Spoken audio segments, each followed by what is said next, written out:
Culture Geek, c'est avec vous Frédéric Simotel, bonsoir. Bonsoir Ce soir, Rachid. Frédéric, on fête un anniversaire, mais pas n'importe lequel. Pas n'importe lequel, ouais. Joyeux anniversaire IBM. Voilà, c'est le géant mondial qui fête, tenez-vous bien, ses 100 ans. Alors on peut dire qu'on fête l'anniversaire de l'histoire de l'informatique aujourd'hui, parce que IBM a pratiquement créé l'informatique. Alors tout a démarré en 1911. La société s'appelait à l'époque Computing, Tabulating and Recording Company. Elle fabriquait des cartes perforées, des chronomètres, des balances. En 1914, elle a ouvert son premier bureau à Paris.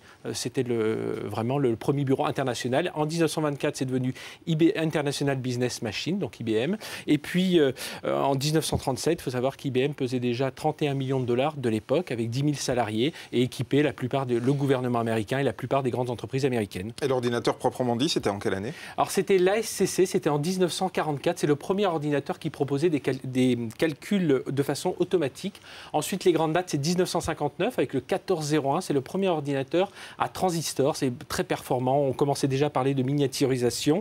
Et puis, voilà, c'était vraiment la belle époque. Il faudra tout de même attendre les années 60 pour le vrai décollage de l'entreprise. Voilà, le vrai décollage, c'est dans les années 60. C'est l'ordinateur 360. C'est un gros mainframe, un grand système IBM qui fera la gloire et la fortune d'IBM. IBM travaillera d'ailleurs sur Sabre. C'est le premier système de réservation des billets aériens. Ce sera l'une de ses grands travaux avec la NASA pour la culture spatiale. Voilà. Et puis IBM se démarque aussi en 81 en signant, en dévoilant le PC et en signant avec un certain Bill Gates pour équiper les premiers PC. Un parcours incroyable. Voilà, et d'ailleurs la division PC sera vendue en 2004 au chinois Lenovo.